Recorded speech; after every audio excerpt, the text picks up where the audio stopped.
Florian Louis, bonjour. Est-ce que vous pourriez vous présenter à nos spectateurs? Donc Florian Louis, je suis historien notamment de la géopolitique, puisque j'ai consacré une thèse à l'histoire de la formation et notamment des débats qui ont entouré la naissance de cette discipline, et j'enseigne l'histoire en classe préparatoire littéraire.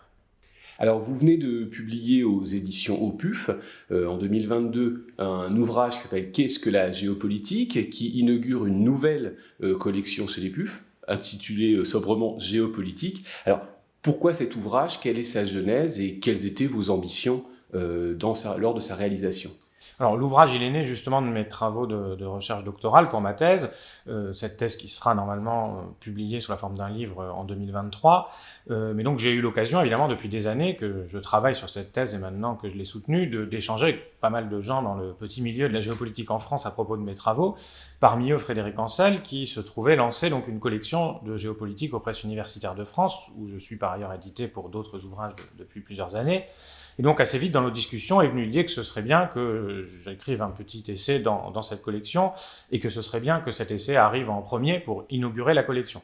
Donc c'est vraiment une demande et en même temps née d'un échange. Et l'idée justement c'était de ne pas faire la même chose que ce qui était dans ma thèse, c'est-à-dire un travail vraiment approfondi de recherche, c'est une thèse d'histoire, pas de géopolitique. Là c'était plutôt de réfléchir un peu en épistémologue sur, avec le recul que m'a apporté ce travail de maintenant presque 10 ans que je travaille sur ces questions d'histoire et de débat autour de la géopolitique. Voilà, essayer de faire quelque chose de court, d'assez bref, d'assez condensé, qui soit donc à la fois une réflexion sur qu'est-ce que la géopolitique, d'où le titre, et aussi une forme d'introduction à la pratique de celle-ci. Donc il y avait vraiment ces deux aspects, parce que l'idée était aussi que même sur un petit format, si on en restait à de la pure épistémologie, ça aurait pu devenir quand même un peu ennuyeux pour le lecteur. Donc on a essayé d'équilibrer entre une première partie qui est plutôt historique, mais donc qui revient sur la formation de la géopolitique, et une deuxième partie plus thématique, qui poursuit les discussions épistémologiques, mais qui essaie aussi de donner vraiment des outils, des exemples très concrets pour montrer à quoi ce savoir, cette méthode peut servir aujourd'hui. Alors, sans déflorer justement le contenu du livre, la première partie est, comme vous dites, épistémologique, et vous abordez une question qui est centrale aussi dans la réflexion géopolitique, mais aussi pour nous, géographes, géographiques, qui est la question du terrain, ou en tout cas des données physiques de la Terre. Alors, aujourd'hui, avec justement la mise en réseau, l'interconnexion du monde et de la planète et des sociétés humaines, est-ce que le géopolitologue, ou géopoliticien, je ne sais pas quel terme vous préférez, justement, a encore à se concentrer sur cette dimension physique de la géopolitique? C'est effectivement sans doute la grande question, c'est pour ça qu'elle structure toute la première partie de mon ouvrage, et une question qui est trop souvent négligée, c'est-à-dire que moi, je me souviens, quand j'ai commencé, il y a peut-être 15 ans, à m'intéresser à la géopolitique, je ne me posais pas du tout cette question, et finalement j'assimilais, comme beaucoup de nos contemporains, la géopolitique à l'étude des relations internationales ou des rapports entre les grandes puissances. Et c'est vraiment à force d'approfondir le sujet et de travailler sur son histoire que je me suis aperçu que, historiquement, la géopolitique, ce n'était pas vraiment ça. À l'origine, la géopolitique, c'est une discipline, une approche qui est née de la conviction d'un certain nombre de penseurs qu'on pouvait rattacher les phénomènes d'ordre politique au contexte, au cadre géographique dans lequel ils s'inscrivaient. Et donc, au sens le plus originel, mais pas forcément le plus pertinent, on va en discuter justement, enfin tout le livre est là pour en discuter, au sens en tout cas le plus originel du terme, la géopolitique cherche précisément à établir des corrélations, des influences, des liens, des contacts entre la géographie dans ce cas-là plus physique et la politique, l'action politique concrète. Donc, c'est pour cette raison que dans l'ouvrage, personnellement, tout en présentant en présentant les arguments des différents camps qui se sont affrontés, puisque c'était l'objet de ma thèse, il y a eu de très gros affrontements autour de cette question, j'essaie de plaider justement pour une espèce de compromis entre deux approches radicales, en tout cas radicalement séparées, qui ont été radicalement et sans doute artificiellement séparées par Lucien Febvre dans les années 1930, lorsqu'il a théorisé, du point de vue de la géographie en général d'ailleurs, et pas que de la géopolitique en particulier, l'opposition entre ce qu'il a qualifié de déterminisme de la géographie allemande et de possibilisme de la géographie française, qui est à l'origine de ce schisme qu'on évoque là dans cette question, qui est le schisme entre donc une approche dite déterministe qui considérerait que l'action humaine, et notamment l'action politique pour ce qui concerne la géopolitique, répondrait à une influence du milieu géographique, et l'approche dite possibiliste,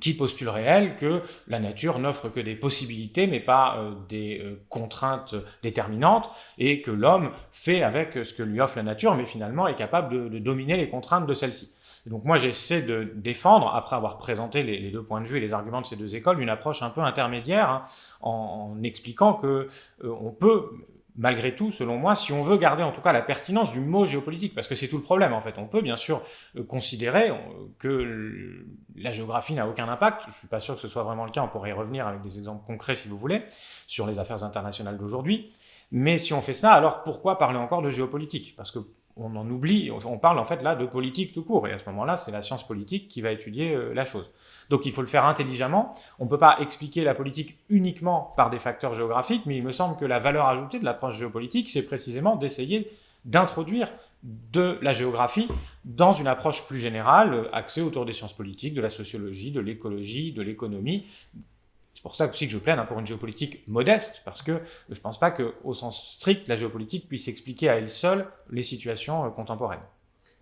Et donc, vous parlez d'exemples concrets, est-ce que vous en avez peut-être un ou deux à nous donner ? Oui, je pensais, parce que on est à l'heure où nous enregistrons cette émission en pleine crise ukrainienne, et au début de l'hiver, et avec une crise énergétique qui s'annonce. Et ce qui est intéressant, par exemple, de voir aujourd'hui toute la question des approvisionnements en gaz.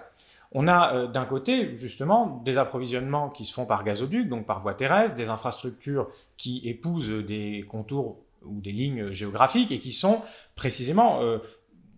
astreints à la pesanteur de la géographie. On ne peut pas déplacer un oléoduc ou un gazoduc comme on le souhaite. Bon. Donc là, ça peut être un exemple qui illustre la nécessité de tenir compte des contraintes géographiques. C'est-à-dire que si les Européens veulent, et c'est ce qu'ils veulent faire, et j'y viendrai après, puisqu'ils vont le faire par un autre moyen qui est le gaz naturel liquéfié, bon, s'ils veulent importer du gaz, par exemple, du continent américain, je ne sais pas si techniquement c'est possible, mais enfin ça va être compliqué sans doute de faire un gazoduc entre les États-Unis et l'Europe au travers de l'Atlantique. Donc on voit bien que voilà, la géographie nous impose des partenaires économiques dont la politique nous pousserait plutôt à vouloir nous éloigner. Alors justement, on essaie, et donc ça montre bien la pertinence des deux approches finalement. Là, j'étais plutôt du côté déterministe, voilà, on est un peu forcé, on est un peu pieds et poings liés, en partie par la géographie, mais aussi par des décisions humaines bien sûr, mais à l'approvisionnement russe pour le gaz. Et en même temps, on est capable, je me pense là plutôt du côté du possibilisme, par le gaz naturel liquéfié, donc par le progrès technique, de trouver d'autres sources d'approvisionnement et pour le coup de faire venir en le liquéfiant par la mer du gaz d'Amérique, d'Australie ou de je ne sais où. Bon. Et donc voilà, vous voyez, les deux approches sont concomitantes, aucune des deux ne peut dans l'absolu expliquer tout, mais on voit, voilà, la géographie, elle pèse toujours parce qu'elle est là et on est des êtres terrestres et on vit avec et sur la Terre. Ce qui ne veut pas dire, bien sûr, ce qui serait ridicule de considérer que l'humanité est esclave de la géographie et que la politique s'explique uniquement par ce que la géographie nous imposerait.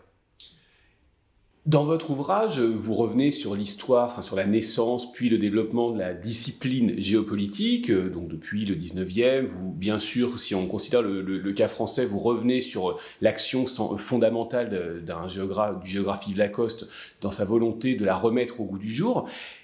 J'ai personnellement l'impression que depuis une quinzaine d'années, la géopolitique a vraiment suscite un vrai regain d'intérêt de la part du grand public, de la part du corps enseignant, mais aussi de la part des décideurs politiques. Alors, ma question, elle est double. Est-ce que vous assistez vous-même, qui travaillez depuis, comme vous le disiez précédemment, plus de 15 ans sur cette question, est-ce qu'on assiste vraiment à un regain d'intérêt ? Ou est-ce que, et si oui, justement, comment vous l'expliquez, ce regain d'intérêt ? Est-ce que le monde est plus complexe qu'il était avant ? Est-ce qu'il y a une volonté de mieux le comprendre et l'analyser ? Alors, c'est une question fondamentale, mais je trouve très complexe à répondre. En fait, ça renvoie à ce qu'on a dit au début et qu'on va sans doute être amené malheureusement à répéter souvent, ça renvoie au problème du flou qui entoure le mot géopolitique. C'est-à-dire que si ce mot est à la mode, c'est avant tout parce qu'il sonne bien. Déjà, Lucien Febvre, dans les années 30, insistait sur la sonorité de ce mot, qui critiquait énormément la géopolitique, mais il disait, voilà, c'est un mot sonore, et donc un mot qui circule et qui se diffuse facilement, qui est séduisant à l'oreille. Donc cette popularité, elle vient à la fois de ce côté pratique, et d'autant plus pratique que c'est flou. C'est-à-dire que derrière le mot géopolitique, quand vous regardez, il est employé tous les jours dans les journaux, à la télévision, à la radio, mais en fait, vous vous rendez compte que derrière ce même mot, on met des choses extrêmement différentes. Donc il y a incontestablement une popularité de la géopolitique, puisque justement on emploie très fréquemment ce mot, et puis tous ceux qui, comme moi ou comme vous, font de la géopolitique en enseignement, en recherche ou autre, savent que, par exemple, si vous voulez proposer un livre sur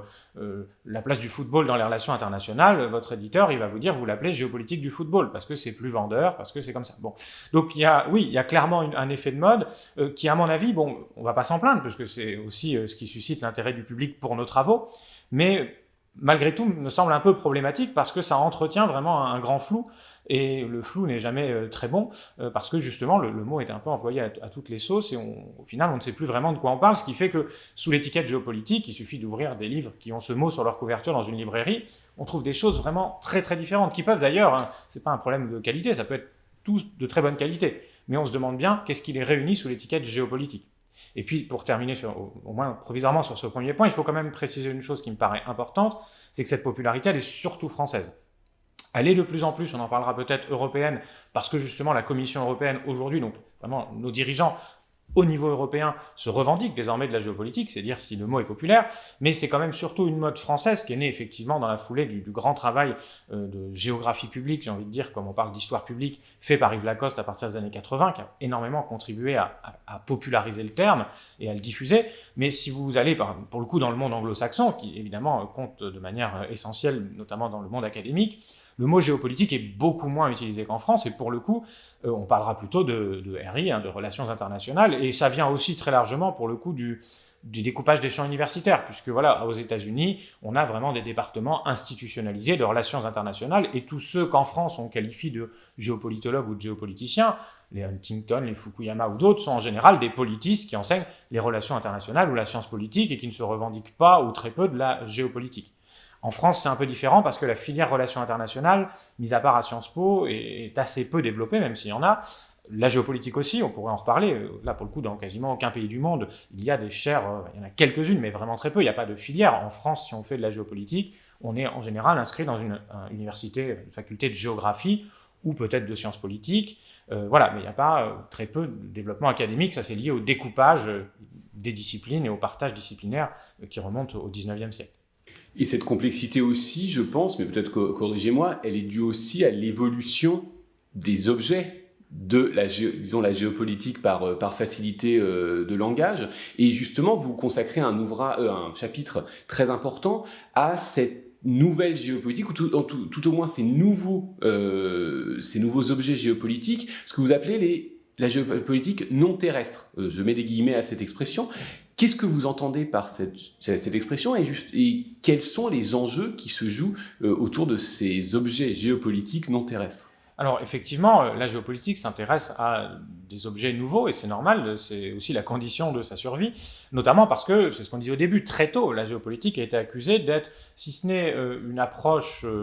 fausse par principe, certains l'ont dit dès le début et l'ont dénoncé comme tel, mais d'autres ont dit, bon oui, peut-être que la géographie peut influencer la politique, mais c'était vrai hier, quand les hommes n'avaient justement pas les moyens techniques et technologiques qui leur permettraient, je mets au conditionnel, puisque justement je remets un peu en cause cette idée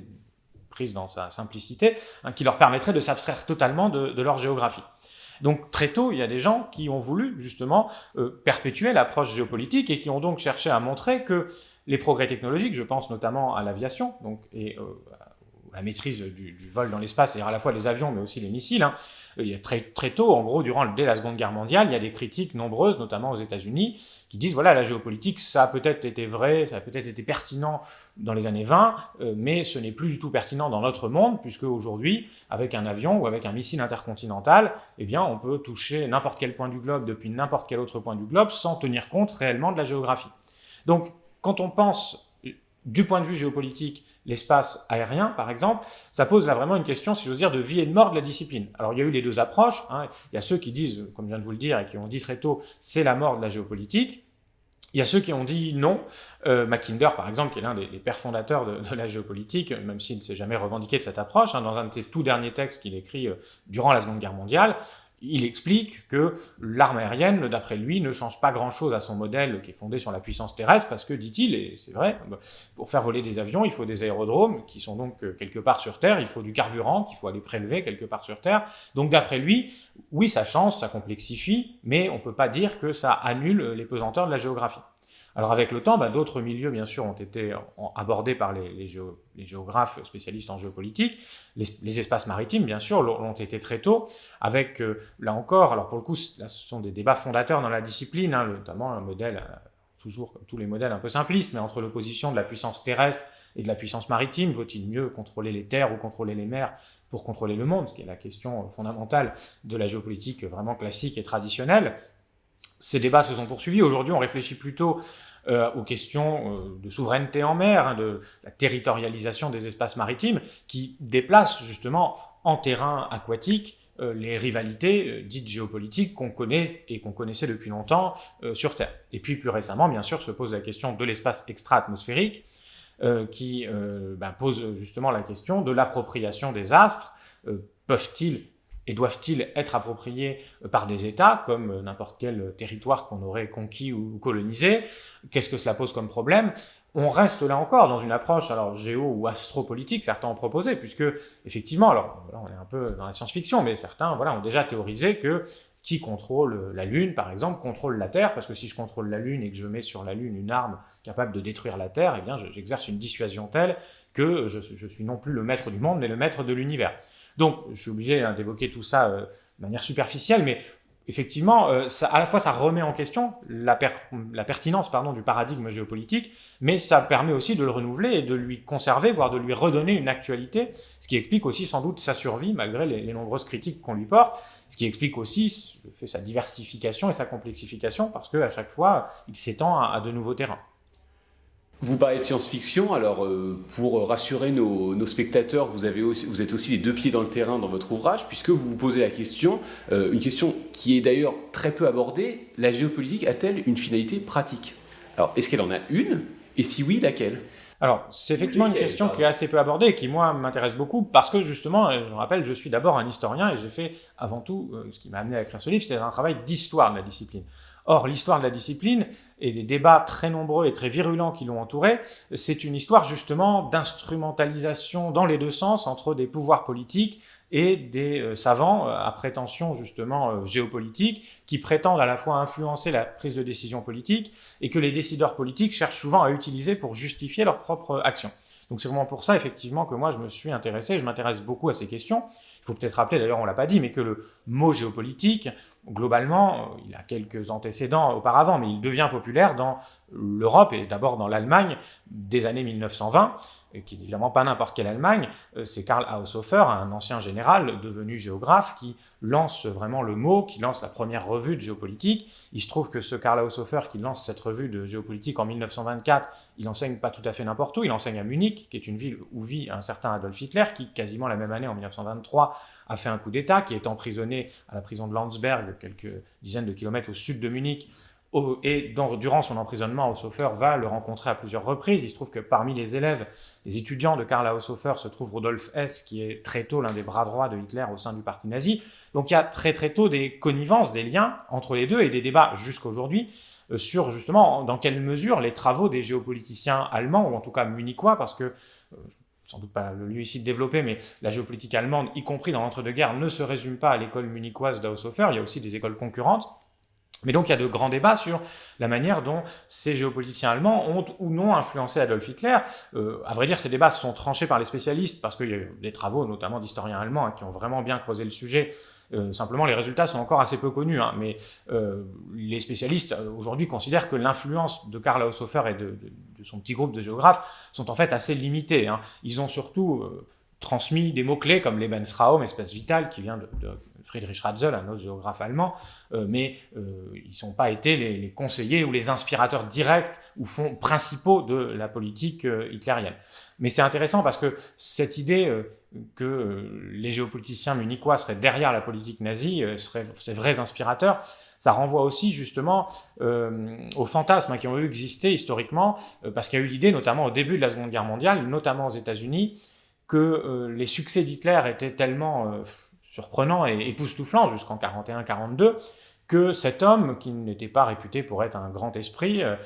avait forcément une éminence grise derrière lui. Et donc on est allé chercher, les journalistes et même les savants américains, en la figure de Karl Haushofer, l'homme qui tirerait les ficelles de la marionnette Hitler. Ce qui explique que cette légende se colporte jusqu'à aujourd'hui. Légende donc qui a un fondement en partie vrai. Il y a eu des liens, mais bon, ils se sont vus peut-être 4-5 fois dans leur vie. C'est pas non plus, voilà, c'était pas son conseiller occulte. Donc, dès le début, il y a des liens complexes, il y a une volonté d'influencer chez de nombreux géopoliticiens, parce que, évidemment, c'est toujours flatteur quand on travaille de voir ces travaux, ces concepts repris par ceux qui décident. Mais quand on observe les choses, on voit plus souvent une forme d'instrumentalisation, c'est-à-dire des pouvoirs politiques qui vont prendre ce qui les intéresse dans les écrits des géopoliticiens comme de tous les savants, et qui vont triturer et tordre tout ça en reprenant des concepts, en changeant complètement le sens, pour donner finalement un vernis de scientificité et donc d'incontestabilité à leur politique. C'est l'un des grands risques que court l'approche géopolitique, c'est le risque de l'argument d'autorité. D'accord ? C'est de dire, finalement, si je décide d'envahir l'Ukraine, moi, Vladimir Poutine, c'est pas parce que je suis un impérialiste, c'est parce que la géographie dit que l'Ukraine, regardez les cartes, voilà, ça doit faire partie de la Russie. Donc il faut évidemment faire très très attention. Après, je pense que c'est à chaque géographe et à chaque géopoliticien de décider de l'attitude qu'il a à avoir, mais à titre personnel, je pense qu'on doit être très prudent et on doit proposer plutôt des outils, des instruments de réflexion, des données, mais on peut se risquer éventuellement à proposer une politique, une orientation, mais en insistant bien sur le fait que c'est une proposition et en aucun cas une évidence qui ressortirait de la carte ou des travaux géographiques. Il me semble qu'il faut vraiment être très prudent. In fine, la politique, c'est toujours une décision d'un dirigeant, d'un être humain, qui doit, parce qu'en plus c'est très important, parce qu'il doit ensuite assumer ses choix. Parce que si les choix, c'est juste en lisant la carte qu'il s'impose à nous, alors, même si ma politique a des conséquences catastrophiques, même si j'envahis la moitié de l'Eurasie et que je tue la moitié de sa population, je peux m'en laver les mains en disant oui, mais moi je n'ai fait qu'appliquer ce que la géographie me disait d'appliquer. Donc, il me semble qu'il est important, une fois de plus, d'avoir une géopolitique modeste, là aussi de ce point de vue-là, qui ne prétende pas tout expliquer et certainement pas tout prescrire à elle seule, et qui reste dans le registre du conseil d'apporter les éléments qui permettront à celui qui décide de prendre sa décision en son âme et conscience. Il y a une autre dimension, une autre finalité pratique peut-être, alors très loin justement de l'influence du ou des décideurs politiques, c'est l'introduction depuis 4 ans je crois de l'option HGGSP. Donc pour nos spectateurs qui ne la connaîtraient pas, donc une option géopolitique, une introduction à la géopolitique et aux relations internationales en première et en terminale, donc au lycée. Vous êtes aussi, en plus d'être auteur enseignant, vous, comment est-ce que vous percevez cette nouvelle option ? Est-ce qu'on est sur quelque chose d'assez superficiel ou au contraire d'une véritable prise de conscience de la nécessité à enseigner la géopolitique et les relations internationales aux élèves ? Alors, effectivement, je suis enseignant, mais comme je n'enseigne pas en lycée, je n'ai pas eu la possibilité d'enseigner cette nouvelle matière. Par contre, je rédige des manuels de lycée, donc j'ai eu l'occasion de faire des manuels sur cette nouvelle discipline qui me paraît très intéressante, avec une petite limite. Je pourrais terminer là-dessus, c'est le problème du temps dont disposent les enseignants pour traiter un programme très dense. Donc, ce qui me semble intéressant, c'est le fait que cette discipline, cette nouvelle matière optionnelle, elle ait été baptisée histoire, géographie, géopolitique et sciences politiques, et pas géopolitique tout court, même si la tendance, une fois de plus, on voit la force de fascination de ce mot, c'est de dire géopolitique, voire géopo tout court. Bon, ça me semble important parce que ça va dans le sens, évidemment je n'y suis pour rien, mais de mon appel à la géopolitique modeste. C'est-à-dire qu'il me semble que si on veut prendre la géopolitique au sérieux, si on veut prendre le mot dans son sens sérieux, c'est assez restreint comme champ, et en soi seul, c'est très intéressant, mais c'est pas suffisant. Donc c'est vraiment très important d'éclairer l'approche géopolitique par d'autres approches, de la compléter par d'autres approches, une approche historique, une approche géographique, l'approche des sciences politiques. Et donc ces programmes, à la fois l'idée de la matière, la manière dont elle a été conçue et les programmes qui en découlent me paraissent pour le coup très pertinents parce que justement on ne tombe pas dans le piège d'une certaine facilité de mettre sous le mot géopolitique un peu tout et n'importe quoi. Après, la limite, c'est le temps dont disposent les enseignants pour traiter un programme qui est extrêmement dense et qui surtout, alors ce qui est très bien, mais justement plonge ses racines historiquement jusque dans l'Antiquité, se déploie géographiquement sur tous les continents du monde, ce qui est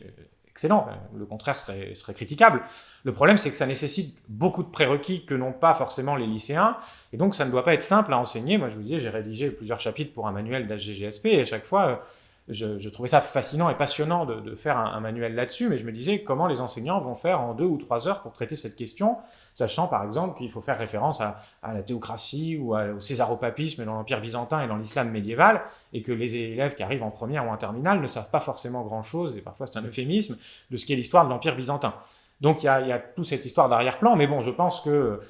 ça permet malgré tout, au moins d'éveiller, de susciter la curiosité des élèves et qui iront, je l'espère, approfondir tous ces aspects-là, mais ça me semble aller en tout cas effectivement dans le bon sens.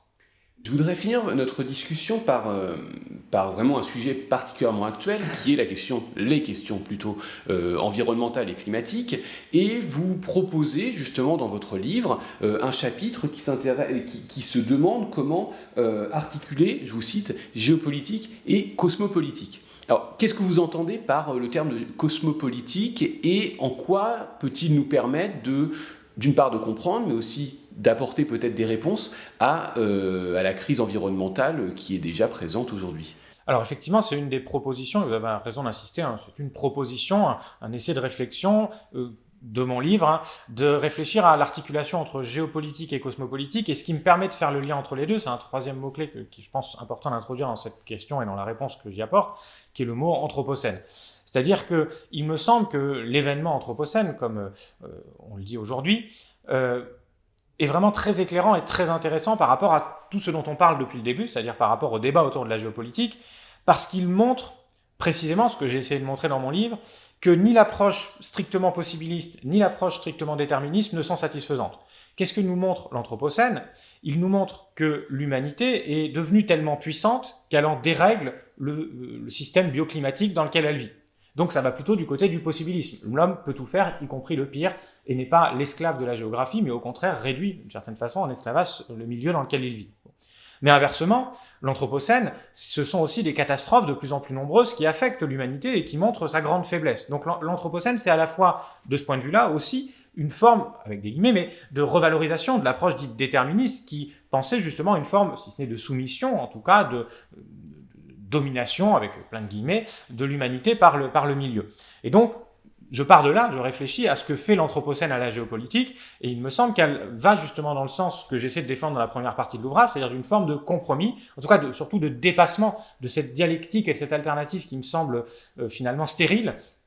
entre possibilisme et déterminisme. Et j'essaie d'expliquer effectivement donc à la fin de l'ouvrage que l'Anthropocène, c'est l'une de ces grandes questions, enfin notamment donc la question climatique que soulève l'Anthropocène, c'est l'une de ces grandes questions qu'on peut qualifier de cosmopolitique, en ce sens qu'elle concerne le cosmos, l'humanité dans son ensemble, par opposition à des questions qui seraient plus géopolitiques, c'est-à-dire qui diviseraient l'humanité, qui opposeraient l'humanité en des camps différents. Et face au changement climatique, mais face aussi aux pandémies et face à beaucoup d'autres phénomènes, tous les êtres humains ont intérêt à agir de manière solidaire. Ils n'ont plus d'ennemis, ils ont simplement des défis non humains qui s'opposent à eux. Et donc là, on est dans une approche qui relève de ce que j'appelle, on pourrait bien sûr en débattre, mais la cosmopolitique. En revanche, persistent, on le voit par exemple en Ukraine, des crises géopolitiques en ce sens qu'il y a des êtres humains, des sociétés humaines s'affrontent pour l'appropriation et la domination de l'espace. Et ce que j'essaie de dire, c'est que malheureusement, il faut faire avec les deux, c'est-à-dire que malheureusement, il y a toujours des conflits de nature géopolitique, on aimerait bien qu'il n'y en ait plus, mais il y en a. Ça ne doit pas nous détourner et nous empêcher de nous soucier tous ensemble, malgré le fait qu'on peut se faire la guerre par ailleurs, aux enjeux cosmopolitiques qu'on a en commun intérêt à traiter. Je précise d'ailleurs que cette dialectique cosmopolitique-géopolitique, je ne la sors pas tout à fait de mon chapeau, en fait je la reprends de Leibniz, parce que Leibniz c'est le premier à ma connaissance, en l'état de mes recherches, mais je travaille sur le sujet, je le dis depuis un certain temps, c'est le premier à ma connaissance à avoir employé le mot géopolitique dans un manuscrit, donc à la fin du XVIIIe siècle, qui n'a jamais été publié par la suite. Et ce qui est intéressant, c'est qu'il avait d'abord écrit cosmopolitique, il a raturé et il a mis géopolitique, il écrit en latin. Donc c'est de là que me vient que je reprends cette dialectique, je la reprends à Leibniz pour l'actualiser à propos de notre époque contemporaine. Et toujours sur ces aspects d'articulation cosmopolitique-géopolitique, une autre chose intéressante me semble être justement par rapport à la crise ukrainienne qu'on voit aujourd'hui, une forme de géopolitisation des questions environnementales